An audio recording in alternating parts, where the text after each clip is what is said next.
is saying something with your playing.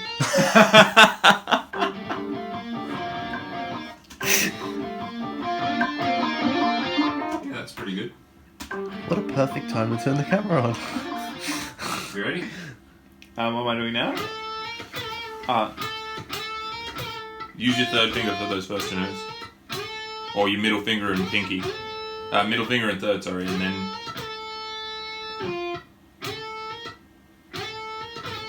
Yeah. Oh. I would use... Yeah. Okay, yep. Middle finger. So... That's what I want to do, hey. Try and make sure with that pull off it's super clean.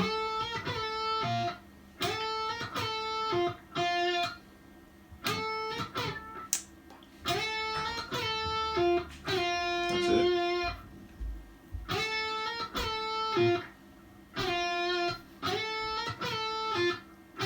The thing with the... make sure the pull off is held. Okay. Yeah, the whole reason...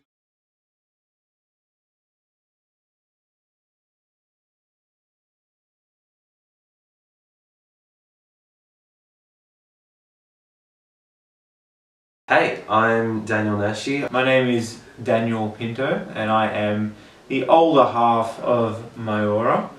I'm the superior guitarist. Yeah, I play guitar. Composer and guitarist in Myoora. So, EP2. It's going pretty well at the moment. We're currently halfway through tracking. EP2 is coming along very well. We are halfway through tracking, just about, which is good.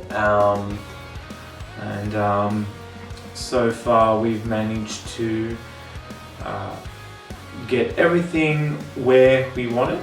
I think that's the best way to explain it. The main aim for this EP was to pretty much, every release we should be proud of what we record and release, but the main aim for this EP was to kind of build on what we did in our previous releases. And one thing we really wanted to focus on was stepping up recording quality and our overall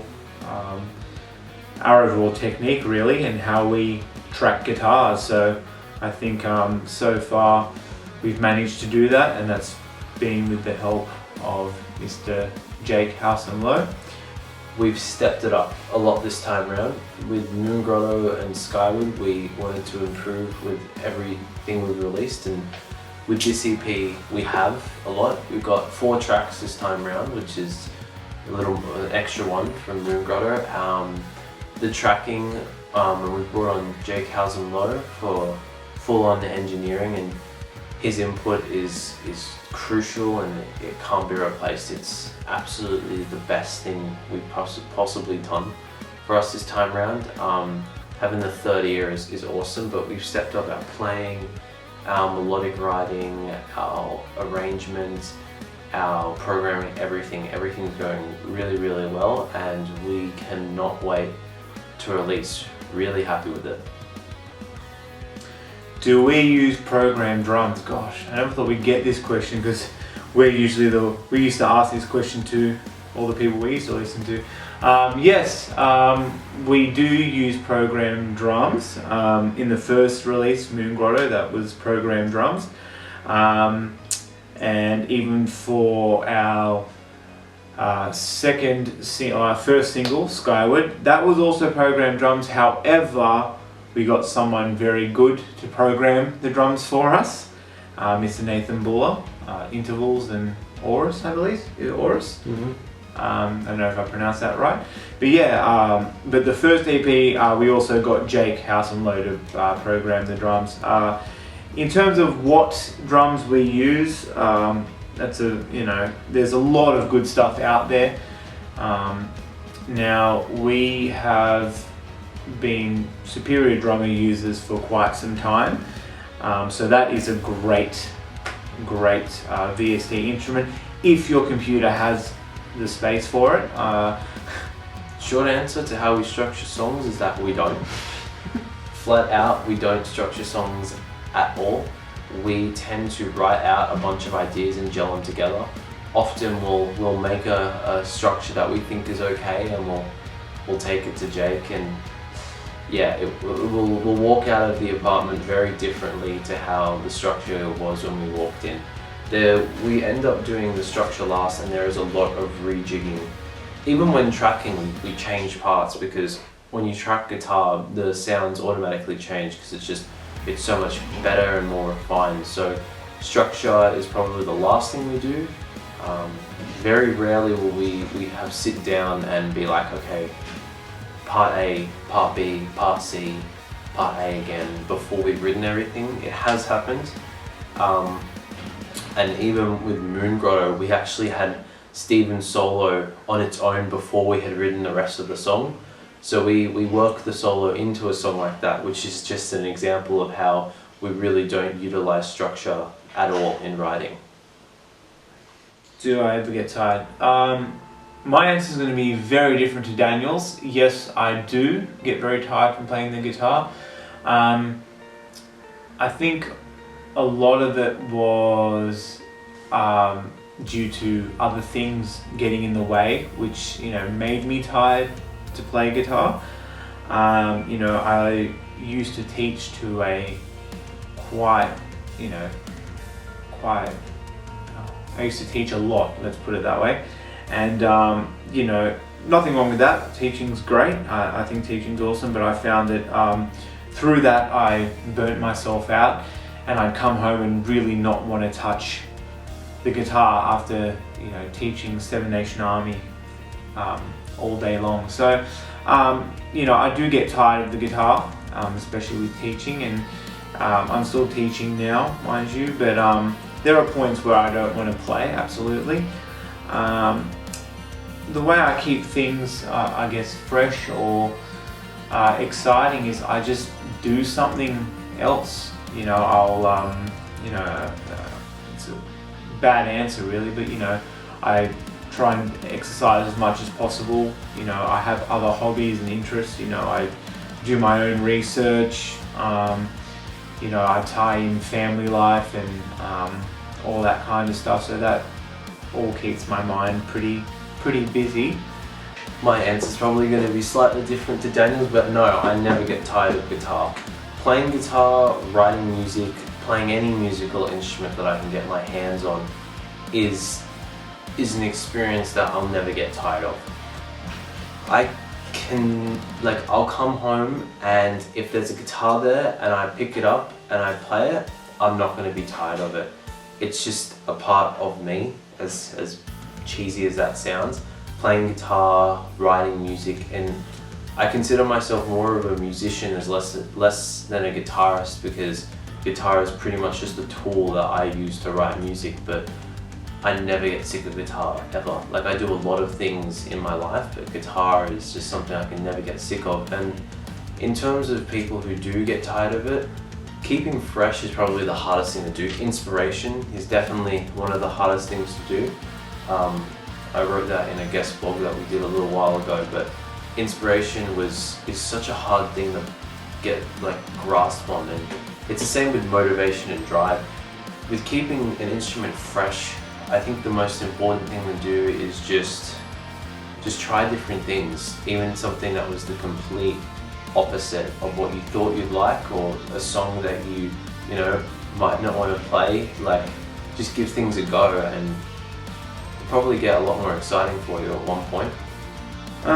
For me, I think with writing, it's not usually a progression. I've always been much more of a melody lead type of person, so I'll come up with a catchy hook or melody in my head and then try and work from that point.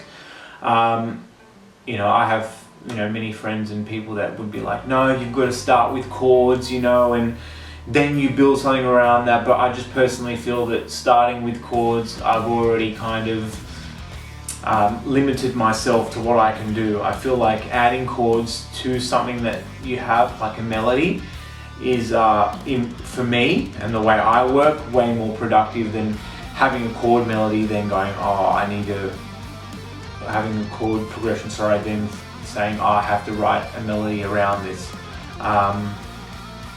Yeah, so that's pretty much how I do it. It'll always start with some sort of lead line or melody. I'm a riff man. Daniel's the lead guy. I'm definitely a riff player more than anything. I write riffs and then we tend to write stuff over that afterwards. I don't use chords. I don't work out what key I'm in. I don't work out any theory, even though I've done so much theory study over the past few years, even though I've done pitch training and everything like that. I don't fixate on the theory because it limits myself. Like, it's very limiting. So I'll start with riffs, probably then move to a melody, maybe some backing chords, but I always go riff first.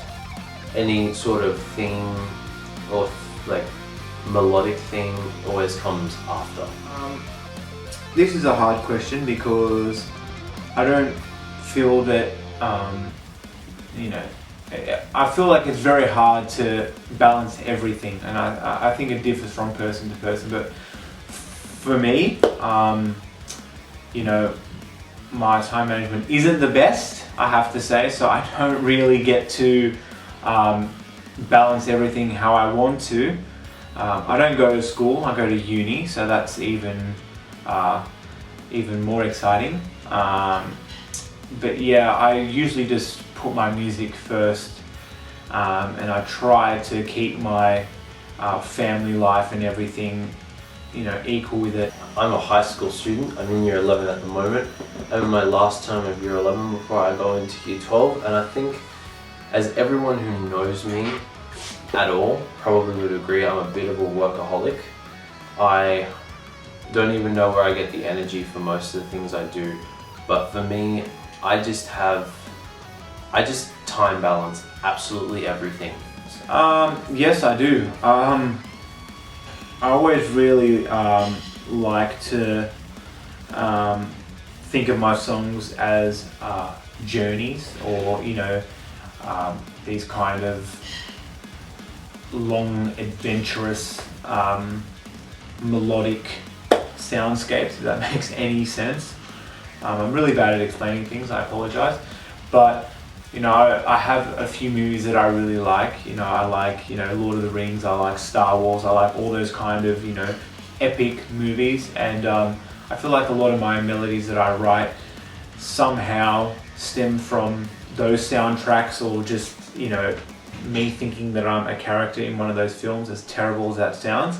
But yeah, I usually always go for writing things that are powerful, and when you listen to them, they kind of have that journey or adventure kind of feel to them. So yeah, that's like a thematic idea, I guess.